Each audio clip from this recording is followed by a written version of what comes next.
Radio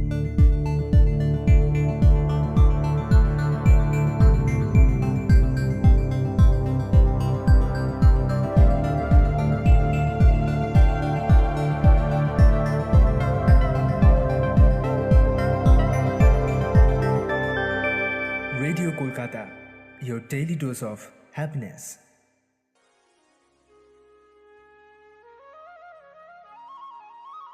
প্রতি সপ্তাহের মতো আজকেও আমরা হাজির হয়ে গেছি বিজয়গড় জ্যোতিষরায় কলেজের নিজস্ব internet radio station radio Kolkata স্টুডিওতে। আজকে আমাদের কৃষি বিষয়ক অনুষ্ঠানের চাষবাসের আলোচিত বিষয় হলো সুন্দরবনের নোনা মাটিতে সাদা সোনা। এ বিষয়ে বলবেন ডক্টর সোমনাথ সর্দার, বিষয়বস্তু বিশেষজ্ঞ, শস্য বিজ্ঞান বিভাগ, রামকৃষ্ণ আশ্রম, কৃষি বিজ্ঞান কেন্দ্র, নিমপিট। আর শুনবেন বিশিষ্ট শিল্পী পূর্ণচন্দ্র সামন্তের রচিত ও তারই কণ্ঠে এ বিষয়ের উপর গান। সহযোগিতায় পূর্বাশা সামন্ত ও সৌমি সামন্ত চক্রবর্তী। সমগ্র অনুষ্ঠানটি প্রযোজনায় আছে বিজয়গড় জ্যোতিষরায় কলেজ। শুনতে থাকুন আজকের অনুষ্ঠান।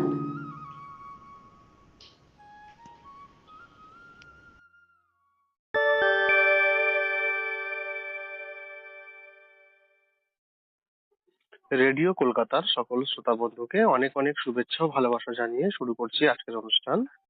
শ্রোতা বন্ধুরা, আজ আমাদের অনুষ্ঠানে শুনবেন সুন্দরবনের নোনা মাটিতে সাদা সোনা এ বিষয়ে আলোচনা করার জন্য বিশেষজ্ঞ হিসেবে আমাদের সাথে রয়েছেন ডক্টর সোমনাথ সর্দার, বিষয়বস্তু বিশেষজ্ঞ, শস্য বিজ্ঞান বিভাগ, রামকৃষ্ণ আশ্রম, কৃষি বিজ্ঞান কেন্দ্র, নিমপিট। ডক্টর সর্দার, আপনাকে আমাদের অনুষ্ঠানে স্বাগত জানাই। নমস্কার। নমস্কার। আমরা তো প্রথমেই বললাম যে আজকে আমাদের বিষয় সুন্দরবনের নোনা জমিতে সাদা সোনা। তো এই সাদা সোনা বলতে আমরা ঠিক কি বোঝাতে চাইছি? আসলে দেখুন, আমাদের কাছে সোনা একটা খুব দামি একটা জিনিস।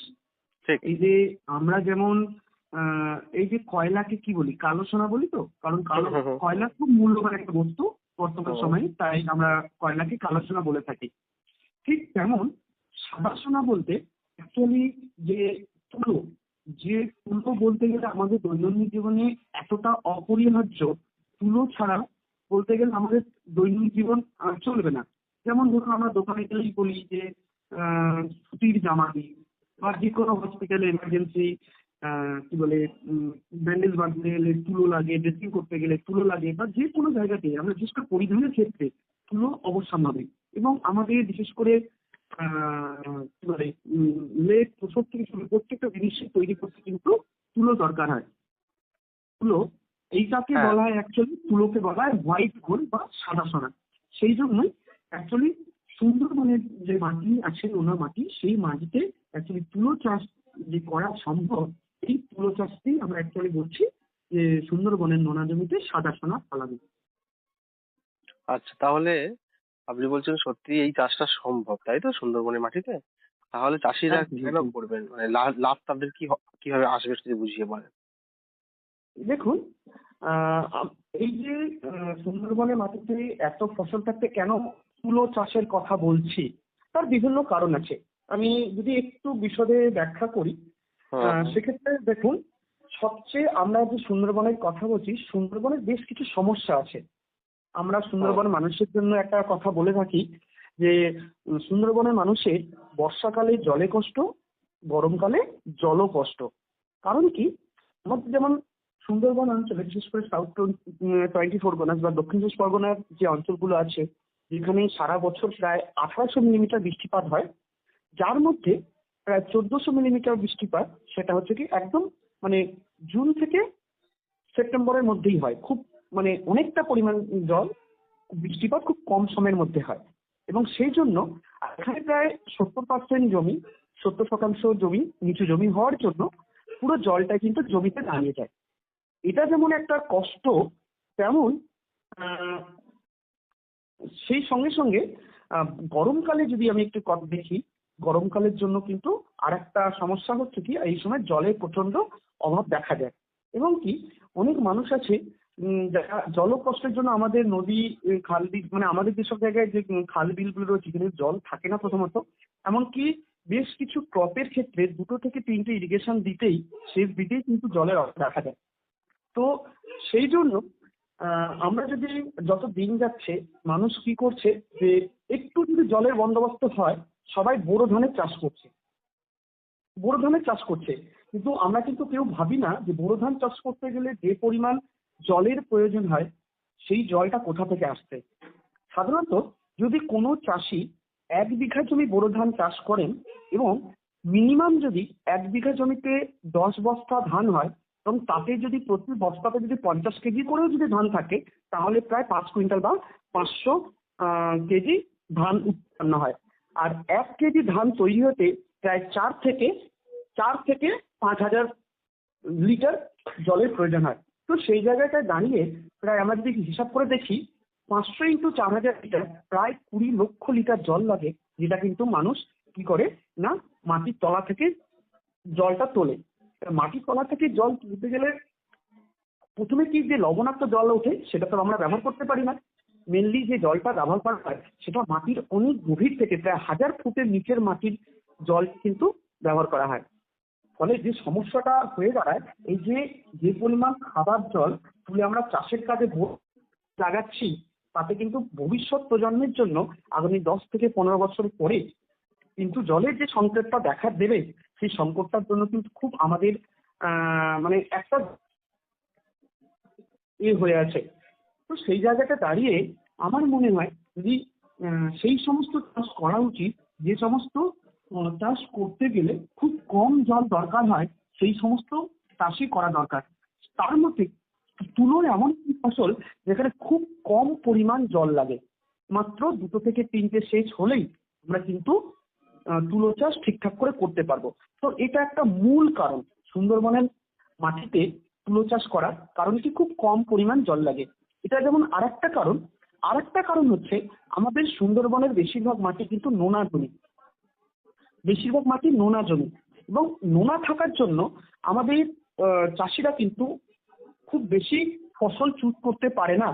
সেই জায়গাটা দাঁড়িয়ে আমরা কি করি না, তুলো চাষ করতে এই কারণেই করি, কারণ তুলো চাষ করলে যে পরিমাণ তুলো গাছের পাতা উৎপন্ন হয়, সেই পাতা মাটিতে পড়ে যে পরিমাণ বায়োমাস বা অর্গানিক কার্বন যুক্ত করে, এবং যার ফলে কি মাটির স্যালিনিটি বা মাটির লবণাক্ততা ধীরে ধীরে কমতে থাকে। এটা যেমন একটা কারণ। আরেকটা কারণ হচ্ছে অতিরিক্ত লবণাক্ত থাকার জন্য যখন অন্য কোনো ফসল দাঁড়াতে চায় না, সেই জায়গাতে কটন চাষ বা তুলো চাষ সম্ভব, কারণ তুলো হচ্ছে লবণ সহনশীল একটা ক্রপ। তো সেই জন্য আমি বলবো যে আমরা সাধারণত শুনে এসেছি যে তুলো চাষ সাধারণত বিশেষ করে কৃষিকা যেসব জায়গাতে হয়, মানে বিশেষ করে গুজরাট, মহারাষ্ট্র, কর্ণাটক এইসব জায়গাতে কিন্তু তুলো চাষ সাধারণত হয়। আমরা কিন্তু সুন্দরবনে তুলো চাষের কথা ভাবতেই পারি না, কিন্তু এই তুলোর এই বিশেষ গুণগুলো থাকার জন্য আমরা কিন্তু খুব সুন্দরভাবে আমরা কিন্তু তুলো চাষটা করতে পারি আমাদের এই সুন্দরবনের মাটিতে। আচ্ছা, আর এই যে তুলো চাষটা আমরা করব, ঠিক কোনটা সঠিক সময়? দেখুন, আমরা সাধারণত তুলো যে ফসলটা, সেই তুলো ফসলটাকে সাধারণত আমরা যেটা দেখি যে আমাদের ভারতবর্ষে তুলো সাধারণত বর্ষাকালীন ফসল হিসাবে চাষ করা হয়।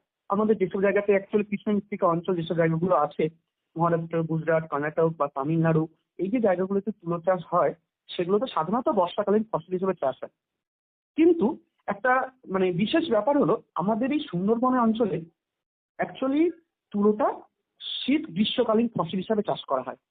এখানে সাধারণত তুলো বীজ, মানে তুলো বীজের বপন যখন করা হয়, সেটা হচ্ছে মোটামুটি ওই ডিসেম্বরের মিডিল থেকে জানুয়ারির মিডিল, এই টাইমটা কিন্তু তুলো চাষ বপন করা হয়, এবং এটা 5 মাসের একটা ক্রপ, এবং যার ফলে এটা হারভেস্ট হতে শুরু করে ওই মিড মে থেকে মিড জুনের মধ্যে। এই যে সময়টা, এই সময়টা কিন্তু তুলো চাষ আমাদের এখানে হয়। এবং আরো একটা বড় ব্যাপার হচ্ছে যে যেহেতু আমাদের নিচুযুক্ত জমি, যেখানে অ্যাকচুয়ালি খুব দীর্ঘমেয়াদী ধান চাষ করতে হয়, বিশেষ করে 160-165 দিনের জমি, চাষ করতে হয়, মানে ধানের ভ্যারাইটি গুলো চাষ করতে হয়। এবং সেই ধান উঠতে উঠতে মোটামুটি নভেম্বরের লাস্ট উইক বা ডিসেম্বরের ফার্স্ট উইক, হুম। এই তারপরে বেশিরভাগ চাষি করে জমিটাকে ফেলে রাখেন, আবার ধান চাষ করেন হচ্ছে কি আবার জুন জুলাই মাসে গিয়ে। তো এই যে 6টা মাস জমিটা ফেলে পড়ে থাকে, এই সময়টাতে এই তুলোটা 5 মাসের ক্রপ হওয়ার জন্য মানে একদম মানে খাপে খেটে যায় আর কি। তো এই জন্য আমাদের এইখানে অ্যাকচুয়ালি শীত গ্রীষ্মকালীন ফসল হিসেবে তুলোটাকে চাষ করা হয়, বুঝতে পারলি? আচ্ছা, এবারে তাহলে একটু অন্তর্বর্তী পরিচর্যা সম্পর্কে কিছু কথা শুনি আপনার থেকে। দেখুন, যেসব চাষিরা তুলো চাষ করেন, অ্যাকচুয়ালি তুলো বীজ বপন করা হয়, আমি তো বললামই মিড জানুয়ারি থেকে ডিসেম্বর থেকে মিড জানুয়ারিতে তুলো বীজ বপন করা হয়। এবং এর জন্য মেনলি যে পরিমাণ সারটা লাগে, অ্যাকচুয়ালি অন্তর্বর্তী পরিচর্যা বলতে যে আমরা কি করি, যেতে আমরা সার ম্যানেজমেন্ট কিভাবে করি বা জলসেচ কিভাবে দিই, এটা একটা বিষয় নিয়ে আলোচনার ব্যাপারটা আসে। তো সেখানে সর্বপ্রথম আমি এখানে বলবো যে যারা 1 বিঘা জমিতে তুলো চাষ করবেন, 1 বিঘা তুলোর জন্য 33 কেজি সিঙ্গেল সুপার ফসফেট, আর হচ্ছে 24 kg urea, 33 kg single super phosphate, আর হচ্ছে কি 7 কেজি পটাশের প্রয়োজন হয়।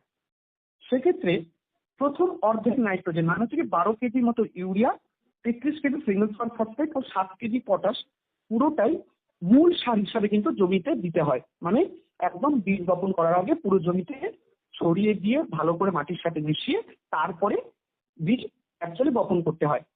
আর অ্যাকচুয়ালি বীজ বপনের নিয়ম হচ্ছে সারি থেকে সারি, যেটা হচ্ছে কি 60 সেন্টিমিটার বা 2 ফুট, গাছ থেকে গাছের দূরত্ব মোটামুটি 1.5 ফুট বা 45 সেন্টিমিটার রাখা হয়। অ্যাকচুয়ালি যখন মাটি তৈরি করা হয় খুব ভালো করে ঝুরঝুরে মাটি তৈরি করা হয় এবং মূল সার দেওয়ার পর এবং চাষিরা চেষ্টা করবেন যতটা পারবেন গোবর সার ব্যবহার করতেন। মোটামুটি বিঘা প্রতি 1 থেকে 1.5 টন গোবর সার দিলে খুব ভালো হয়। এবং মাটি ঝুড়ার পর দড়ি দিয়ে মাদা কেটে কিন্তু এইভাবে বীজটাকে বপন করতে হয়। বীজ বপন করার নিয়ম হচ্ছে মোটামুটি বিঘা প্রতি বীজের প্রয়োজন হয় 1250 গ্রাম। তো এই যে বীজটা দরকার, বিঘা প্রতি যে বীজটা দরকার, বীজটাকে প্রথমে 24 ঘন্টা জলে ভিজিয়ে রাখতে হয়। জলে ভিজিয়ে রাখার পর ওটাকে গরমে বা জাল বসাতে হয়, দিয়ে তার পরের দিন একটু হালকা খুব ছোট ছোট যখন অঙ্কুরোদ্গম বেরোবে বা কলা হবে, তখন প্রতি মাদাতে আমরা কি করব 3 থেকে 4টে অঙ্কুরিত বীজ আমরা দিয়ে হালকা করে মাটি চাপা দিয়ে রেখে দেবো। মাটিতে যদি ঠিকঠাক জো থাকে তাহলে 6 থেকে 7 দিনের মধ্যেই গাছ বেরোতে শুরু করবে। এবং যদি মাটির জো চলে যায় বা রস ময়েশ্চার যদি ঠিকঠাক না থাকে তাহলে মোটামুটি 4 থেকে 5 দিন পরে এক মগ করে প্রতি মাদায় জল দিয়ে মাদাগুলোকে একটু ভিজিয়ে দিতে হবে। তাতে কি হবে, কিছুদিনের মধ্যে বীজ চারা বেরিয়ে যাবে। মূল সার দেওয়ার পরে ওই ধরুন 25 থেকে 30 দিনের মধ্যে আরেকবার যদি মাটি জমিতে ঘাস হয় তাহলে হাত নিয়মিত দিতে হবে। এবং এই সময় কি করতে হবে, যে 12 কেজি যেটা ইউরিয়া পড়ে আছে মূল সার হিসাবে আমরা 12 কেজি অলরেডি দিয়েছি, আরো 12 কেজি ইউরিয়া যেটা রয়েছে সেই 12 কেজি ইউরিয়ার মধ্যে 6 কেজি ইউরিয়া আমরা কি করব, এই 20 থেকে 30 দিনের যখন আমি 20 থেকে 30 দিনের মধ্যে একবার যে হাত নিড়ানিটা দেবো, তারপরে কিন্তু আমরা এই 6 কেজি ইউরিয়াকে আমরা ওই মাদা প্রতি অল্প অল্প করে দিয়ে পুরো বিঘা জমিতে আমরা দেব, দিয়ে কিন্তু একবার জলসেচ দেব। এই সময় একটা জলসেচ পড়ে গেল। এরপরে আরো 30 থেকে 35 দিন পরে, আরো 30 দিন পরে মোটামুটি 60 থেকে 65 দিনের মাথায় আরেকবার যে 6 কেজি ইউরিয়া বাকি থাকলো সেই 6 কেজি ইউরিয়া দিয়ে আমরা জল দিয়ে দেব। এরপর জল দেওয়ার পরে যখন জো চলে আসবে মানে জো চলে যাবে, এই সময় মাটির গোড়ায় এই গাছের গোড়ায় গোড়ায় মাটি ধরাতে হবে, যেটাকে আমরা ভাটি দেওয়া বলি। গাছ ধরে ধরে ভাটি দিতে হবে। এবং এই সময় তাহলে আমি 60 থেকে 65 দিনের মাথায় একবার সার দিয়ে জল দিয়ে দিলাম, তাহলে এই সময় দুটো সেচ পড়ে গেল।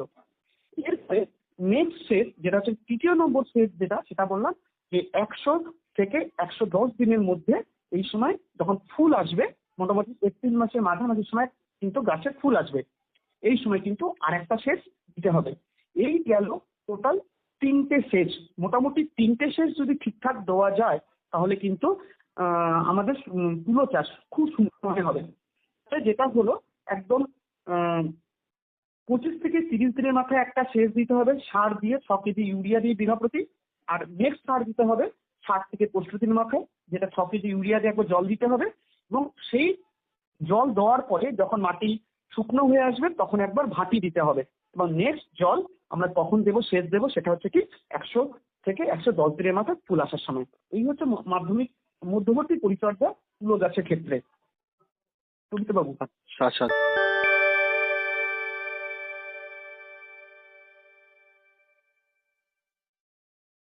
এখন শুনবেন বিশিষ্ট শিল্পী পূর্ণচন্দ্র সামন্তের রচিত ও তারই কণ্ঠে এই বিষয়ের উপর গান। সহযোগী কণ্ঠে পূর্বাশা সামন্ত ও সহযোগিতায় সৌমি সামন্ত চক্রবর্তী। সোনা সোনা যারে বলি সোনা, সোনা সোনা যারে বলি সোনা, সোনা নয় সে তো খাঁটি সাদা সোনা, আসল সোনা তুলো ফলায় উপকূলের লোনা মাটি। সোনা সোনা যারে বলি সোনা।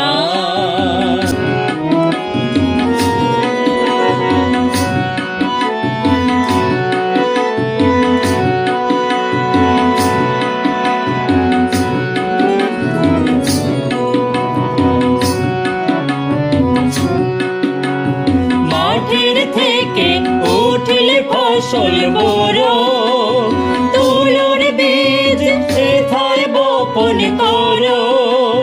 মাটির থেকে উঠলে ফসল বড়, তুলোর বীজ সেথায় বপন করো। হবে সরোবরের মাঝে তুলো করলে পরিপাটি, হবে সরোবরের মাঝে তুলো করলে পরিপাটি।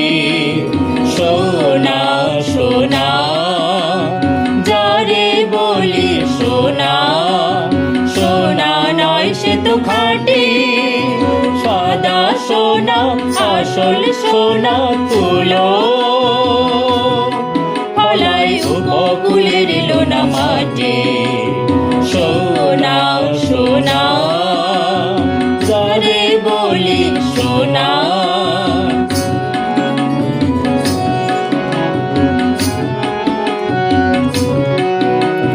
লোনা সহনশীল তুলো চাষ করে মাটি উর্বর, তুলো পাতার পচনে হয় জমি জৈব নির্ভর।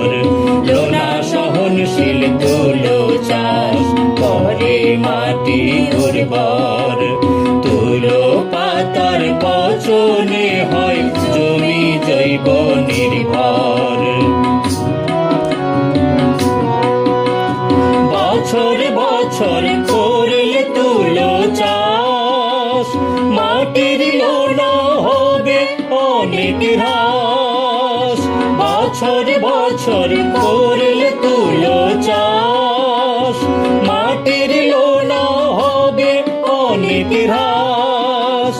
তুলোই অধিক লাভ চাষে খরচ অল্প অতি, তুলোই অধিক লাভ চাষে খরচ অল্প অতি। সোনা সোনা যারে বলি সোনা, সোনা নয় সে তো খাঁটি সাদা সোনা, আসল সোনা তুলো ফলায় উপকূলের লোনা মাটি।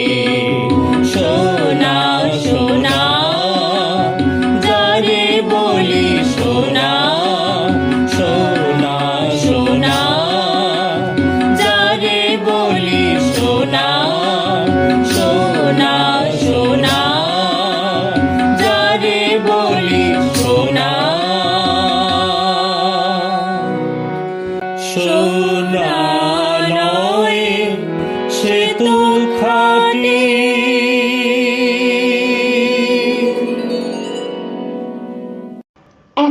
এখন শুনলেন বিশিষ্ট শিল্পী পূর্ণচন্দ্র সামন্তের রচিত ও তারই কণ্ঠে এ বিষয়ের উপর গান। সহযোগিতায় ছিলেন পূর্বাশা সামন্ত ও সৌমি সামন্ত চক্রবর্তী।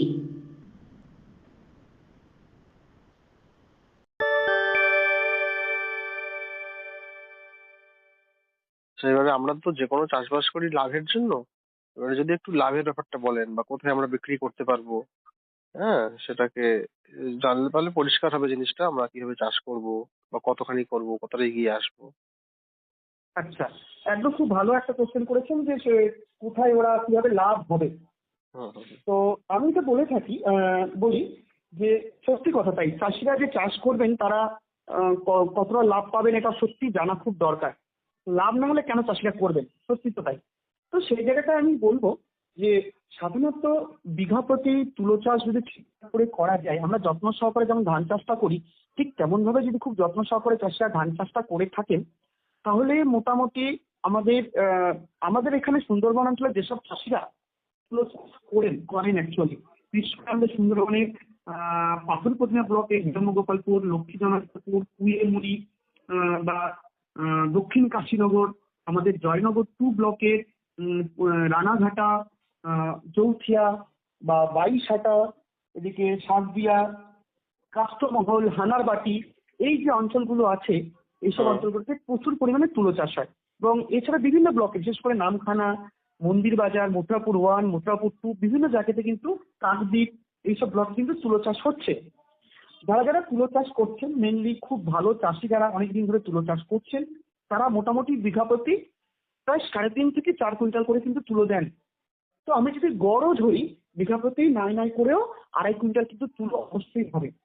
তো বর্তমানে তুলোর যে বাজার যাচ্ছে, সেখানে যে মিনিমাম সাপোর্ট প্রাইস যেটাকে বলা হয় বা বর্তমান সহায়ক মূল্য, এবছর গেছে প্রায় 8,010 টাকা কুইন্টাল প্রতি কুইন্টাল তুলোর দাম 8,010 টাকা।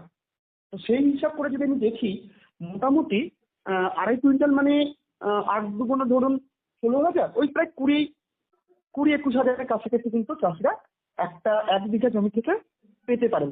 সেখানে 1 বিঘা জমিতে তুলো চাষ করতে মোটামুটি চাষিদের খরচা হয় প্রায় 7 থেকে 8 হাজারের কাছাকাছি। তো সেটা যদি আমরা দেখি তাহলে মোটামুটি বিঘা প্রতি প্রায় 12 থেকে 14 হাজার টাকা কিন্তু লাভ থাকবে। আচ্ছা, তাহলে এটা বোঝা গেল যে আমাদের একেবারে মানে লস হবে না, তাই তো? মোটামুটি লাভ করা যাবে। এবং সেই জমির অবশ্যই পরিমাণ অবশ্যই যদি আমরা বাড়াতে পারি এবং যদি আপনাদের সাথে যোগাযোগ করে, কৃষি বিজ্ঞান কেন্দ্রে যোগাযোগ করে ভালো করে প্রশিক্ষণ করে নিই, বুঝে নিই, তাহলে আরো অনেকভাবে সহযোগিতা আমরা পেতে পারি, তাই তো? তো যদি একদম একটু বলেন একদম। যে এই বিক্রির ব্যাপারটা আমরা কোথায় বিক্রি করবো, নাকি কেবিকে থেকে সেখান থেকে যখন মেলা হবে তখন কিনে নেওয়া হবে, কি করতে পারি আচ্ছা, আমরা?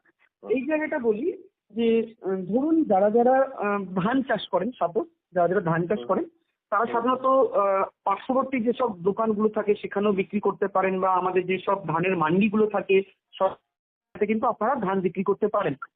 কিন্তু প্রবলেম যেটা হচ্ছে, যেহেতু তুলোটা আমাদের এখানকার ট্র্যাডিশনাল ক্রপ নয়, যেমন আমরা বর্ষাকাল মানেই ধানের ছাড়া অন্য কিছু ভাবতে পারি না, কিন্তু যেহেতু আমাদের এখানে শীতকালীন ফসল হিসাবে তুলোটা চাষ করা হয় এবং যেহেতু তুলো এখানে সেই রকম কোনো মার্কেট নেই, সেই জন্য আপনি ওপেনলি তুলো কিন্তু কোথাও বিক্রি করতে পারেন না।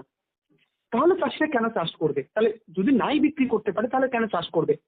সেই জায়গাটা একটা বলে রাখি যে সাধারণত আমরা কি করি, আমাদের রামকৃষ্ণ আশ্রম কৃষি বিজ্ঞান কেন্দ্রের পক্ষ থেকে কটন কর্পোরেশন অফ ইন্ডিয়া মানে ভারতীয় তুলো নিগম যে সংস্থা আছে, সেন্ট্রাল গভর্নমেন্ট কেন্দ্র সরকারের যে সংস্থা আছে কটন কর্পোরেশন অফ ইন্ডিয়া, ওনাদের সাথে যোগাযোগ করা হয়। ওনারা প্রত্যেক বছর একটা নির্দিষ্ট সময়ে ওনারা আমাদের এখানে আসেন, প্রায় 1 মাস ধরে থাকে এবং প্রত্যেকটা সুন্দরবনে প্রত্যেকটা চাষিদের কাছ থেকে যারা যারা তুলো চাষ করেন তারা প্রত্যেককে কে কোথায় বাড়ি সমস্ত কিছু আমার কাছে থাকে এবং সেই অনুযায়ী প্রত্যেককে ইনফরমেশন দেওয়া হয়, তাদেরকে জানানো হয় কবে তুলো নেওয়া হবে। সেইভাবে তারা একটা নির্দিষ্ট শিডিউল অনুযায়ী প্রত্যেকটা চাষিদেরকে তুলো আমাদের রামকৃষ্ণ আশ্রম কৃষি বিজ্ঞান কেন্দ্রের যে তুলো গোডাউন আছে, যেটা যে কটন গোডাউন আছে, সেখানে আনতে হয় এবং সেই কটন কর্পোরেশন অফ ইন্ডিয়া যেসব আধিকারিকরা আছেন, ওনারা এখানে আসেন, সেই পার্চেজ অফিসার এখানে এসে 1 মাস ধরে প্রত্যেকটা চাষির কাছ থেকে নিজে দাঁড়িয়ে থেকে তুলো কিনে নেন এবং সেই তুলোর যে টাকা সেটা সরাসরি চাষিদের ব্যাংকের মাধ্যমে অ্যাকাউন্টে তাদের আধার বেসড পেমেন্টের মাধ্যমে তাদেরকে কিন্তু দেওয়া হয়। এখানে কিন্তু কোনো মিডিলম্যান নেই। তারা আসেন, তাদের নিজস্ব প্রোডাক্ট যে কটনটা তারা উৎপন্ন করতে পারেন, সেটা হতে পারে 1 কুইন্টাল, হতে পারে 10 কুইন্টাল, সে যাই হোক না কেন ওনারা এখানে নিয়ে আসেন এবং কটন কর্পোরেশন অফ ইন্ডিয়া থেকে সরাসরি এখানেই ওনাদের সামনে ওজন করে কিন্তু নিয়ে নেওয়া হয় এবং যত টাকা তারা পান সেই টাকাটা পুরোটাই সরাসরি ফার্মার বা বেনিফিশিয়ারির অ্যাকাউন্টে কিন্তু আধার বেসড পেমেন্টের মাধ্যমে টাকাটা কিন্তু ঢুকে যায়। তো তাহলে এইভাবে একটা বিক্রি সুযোগ হয়ে গেল, তাই তো চাষিদের? হ্যাঁ হ্যাঁ হ্যাঁ তাহলে তো এই ব্যাপারে ডিটেলে জানতে গেলে আপনাদের সাথে যোগাযোগ করা প্রয়োজন বা কেভিকেতে যাওয়া প্রয়োজন, তাই তো? বা ধরুন যে আমাদের বীজ লাগবে, সেটা আমরা কোথা থেকে কিনবো, যদি একটু বুঝিয়ে বলেন। আচ্ছা, দেখুন, এটাও একটা খুব ভালো কোশ্চেন যে আমি তাহলে বীজটা কোথা থেকে পাবো। অ্যাকচুয়ালি যেহেতু আমাদের সুন্দরবনের তুলোটা এখানে কিন্তু তুলো চাষ যেহেতু সাধারণত হয় না, মানে ট্র্যাডিশনাল ক্রপ নয়, ওই জন্য আপনি ওপেন মার্কেটে কোনো জায়গায় বীজ পাবেন না। যেহেতু ধান চাষ করতে হলে আপনি যে কোনো দোকানে যান, দেখবেন ওখান থেকে আপনি বীজটা পেয়ে যাচ্ছেন, কিন্তু তুলো বীজ আপনি কিন্তু কোথাও এখানে পাবেন না। এই জায়গা থেকে আমাদের রামকৃষ্ণ আশ্রম কৃষি বিজ্ঞান কেন্দ্র, আমাদের সরকারিভাবে একটা প্রজেক্ট চলে এখানে, এসএনএফ কৃষি উন্নতি যোজনা, কমার্শিয়াল ক্রপ, এর মাধ্যমে যে প্রজেক্ট চলে সেটা হচ্ছে সেন্ট্রাল গভর্নমেন্ট এবং হচ্ছে কি স্টেট গভর্নমেন্টের যৌথ একটা প্রজেক্ট।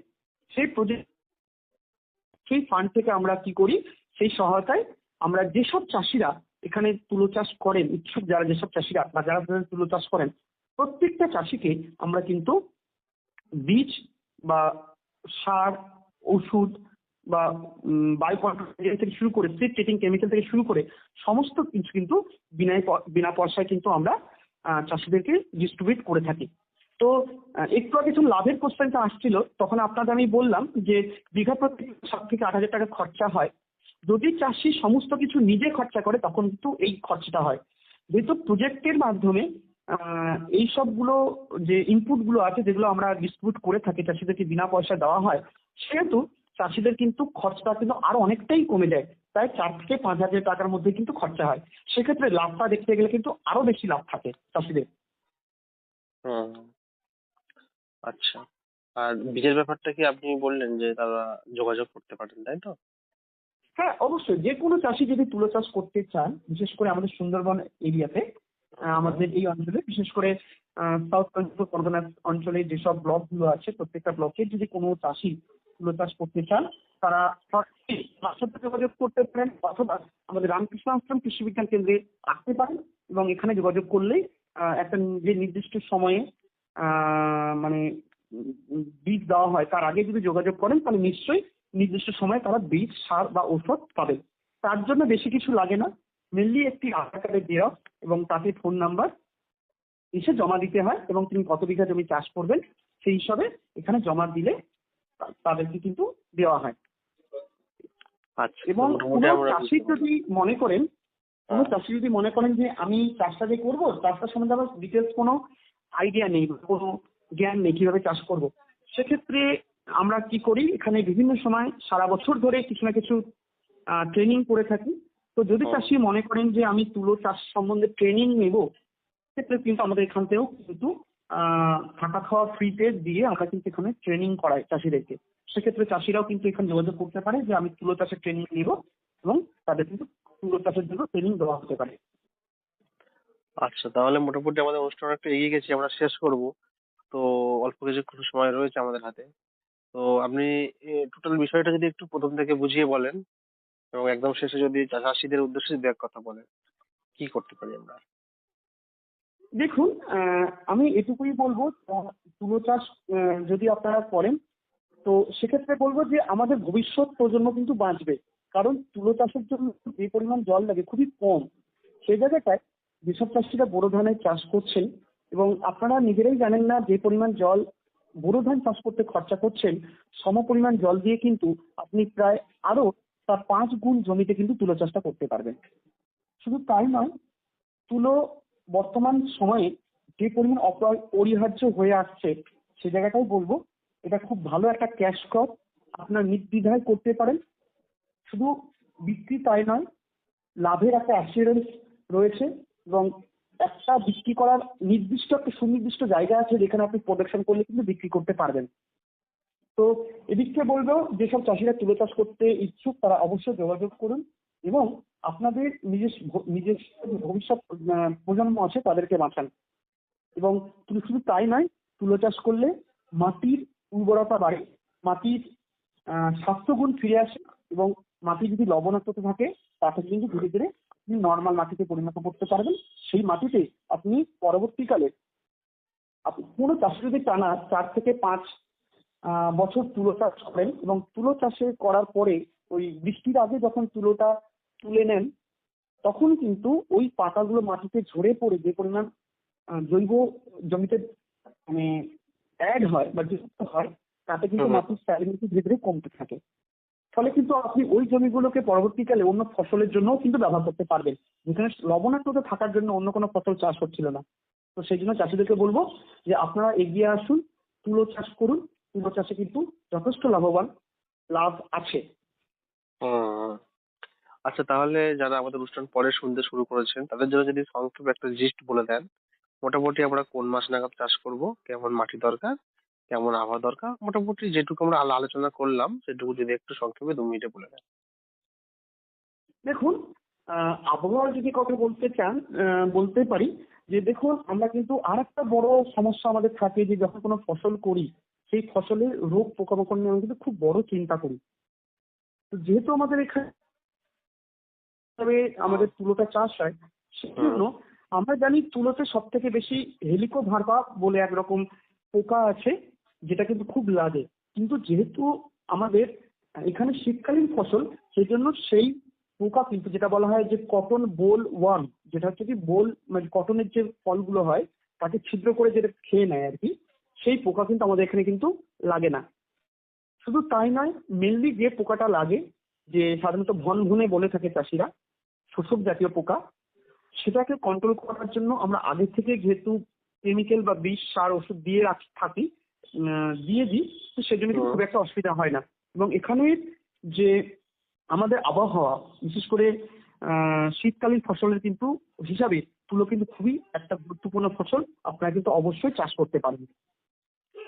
বেশ, তাহলে শ্রোতা বন্ধুরা আমরা শুনছিলাম সুন্দরবনের নোনা মাটিতে সাদা সোনা এই বিষয়ে বলছিলেন ডক্টর সোমনাথ সর্দার, বিষয়বস্তু বিশেষজ্ঞ, শস্য বিজ্ঞান বিভাগ, রামকৃষ্ণ আশ্রম কৃষি বিজ্ঞান কেন্দ্র, নিমপিট। ডক্টর সর্দার, আপনাকে আমাদের অনুষ্ঠানে এতক্ষণ সময় দেওয়ার জন্য অনেক ধন্যবাদ জানাই। নমস্কার। নমস্কার। ধন্যবাদ। রেডিও কলকাতার সকল শ্রোতা বন্ধুকে অনেক অনেক শুভেচ্ছা ও ভালোবাসা জানিয়ে শেষ করছি আজকের অনুষ্ঠান।